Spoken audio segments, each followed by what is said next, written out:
Hello everybody, this is Kim Shivler, and today we're taking a look at FileZilla. FileZilla is an FTP client. This is part of a blog post at whiteglovewebtraining.com on FTP, which stands for File Transfer Protocol.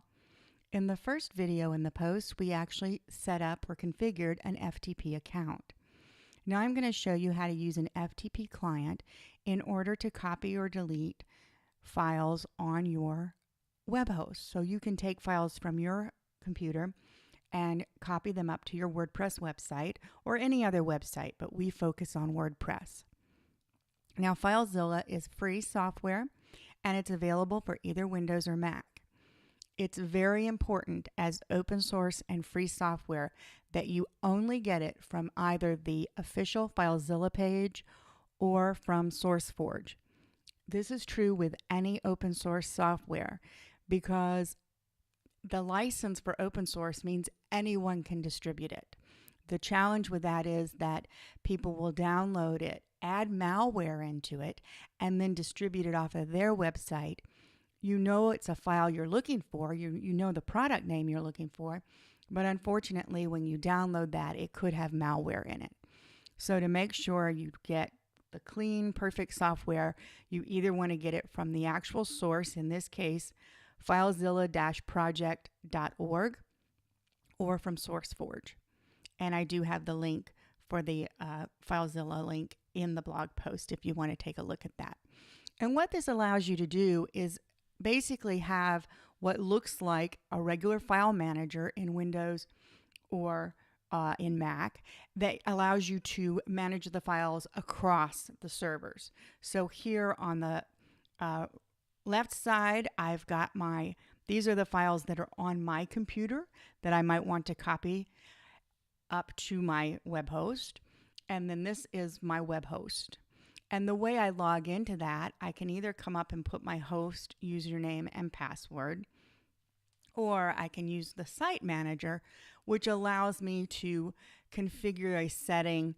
That way I just come in here and click on which setting I want and connect. I recommend doing it this way. In order to do that, what you're going to do is put your host here. It'll be probably ftp dot whatever your domain is .com. If you're using a firewall, you may actually need to be using an IP address here, because if you're using certain types of firewalls, they actually have the site displayed at a different IP address than where the files are actually held. So you should get that from your web host. Same with the protocol should either be FTP, or if your host provides it, SFTP, because that's more secure. And I use the default encryption for this. Again, your website, your web host may tell you something different. The normal is what you're going to usually want for your login type. Don't accept anonymous FTPs. That's not secure. So we want to actually have normal. We're going to have the username, and this was what we set up in the last video, and then the password. And then when you would click on connect, it would connect. I've already been connected, so I'm just going to cancel that because I already did that step for us. And that's because I just wanted to navigate to the directories I needed. So here in this area, I'm seeing what's above the directories above where I am. And then down here are the directories, the subdirectories underneath that. So what I'm going to do, if you had the blog post, or if you read the blog post where we created child themes, at the end I mentioned that you would need to copy that file up to your web host in order to activate it. So we're going to go ahead and do that. This, as I said, is my files, and I'm going to click here under FTP, and I have the Divi child theme. So here on my server, I'm going to come into my themes directory. And in order to copy this, I can just drag it and drop it. And you notice right here, it gives me a status.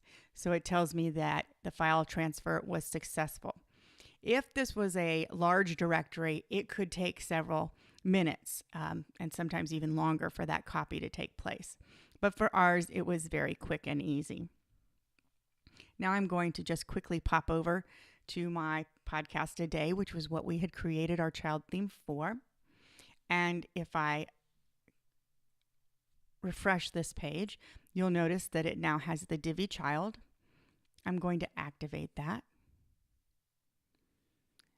And what we had done when we did this child theme, when we built this child theme, was set it so that it would show podcast a day in the footer instead of Elegant Themes, the people who created Divi. So let me pop back over to FileZilla. So that's how I copied that up to the server. Sometimes, for example, sometimes you'll be on your server and you'll go to maybe install a plugin or a theme, and you get an error from your web host that the file is too large.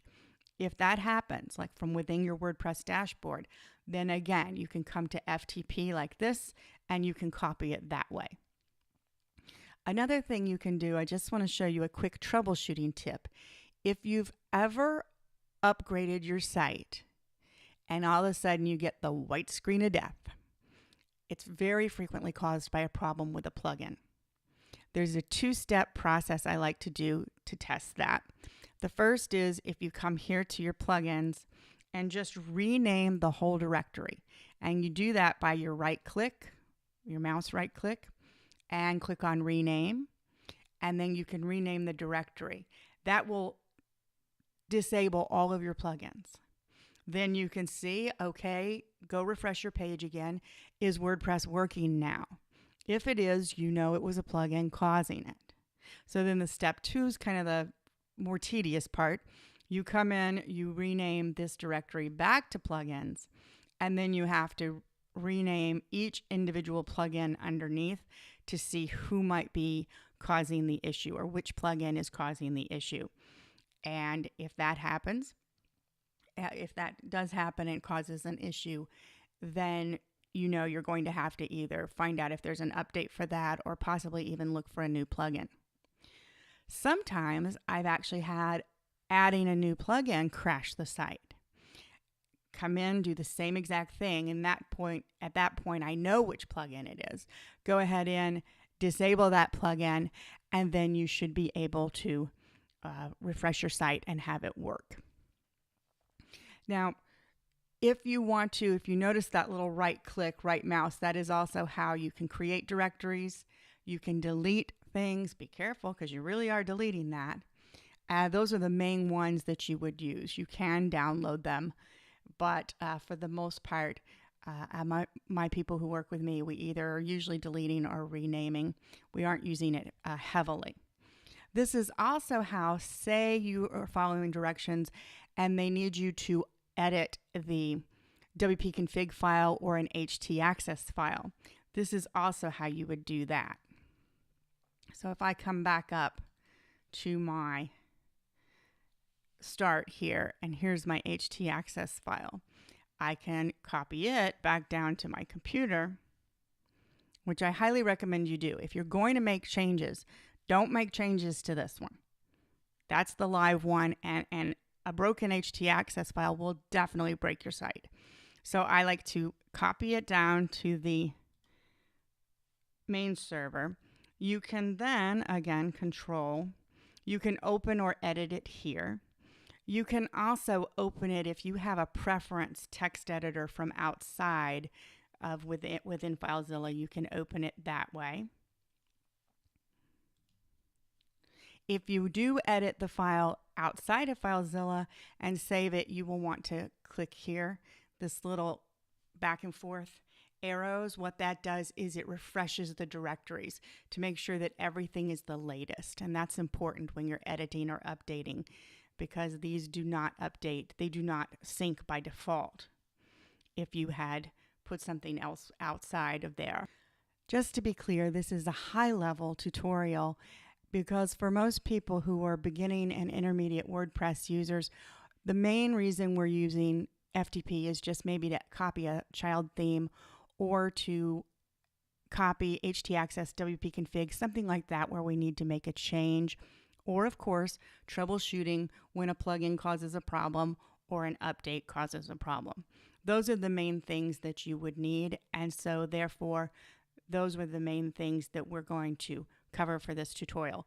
As with all software, there is more that this does than what we're covering today. The final thing I want to show you with FileZilla, and remember, this software has more functionality. We are really looking at the 4 key things we use it for as beginning and intermediate WordPress users. Most of what we do within WordPress. But when we need to change, for example, the htaccess file or wp-config, or when we need to add a child theme or troubleshoot, that's when we're going to use FTP, and that's what I've taught in this lesson. The very last thing I need to cover on that is when you have these files that start with a dot, like htaccess, many systems or some systems will actually hide those. They're considered hidden files. If you're looking for this and you can't find it, like you're in your area and you're like, I'm not seeing the .htaccess, come up to your menu under Server and make sure that you've got the check mark to force showing those hidden files, and then they should show up. You may actually need to, once you've done it, you may actually need to click the little refresh right here, which remember refreshes all of our files, and then you should see it. So that's it for our basic FTP.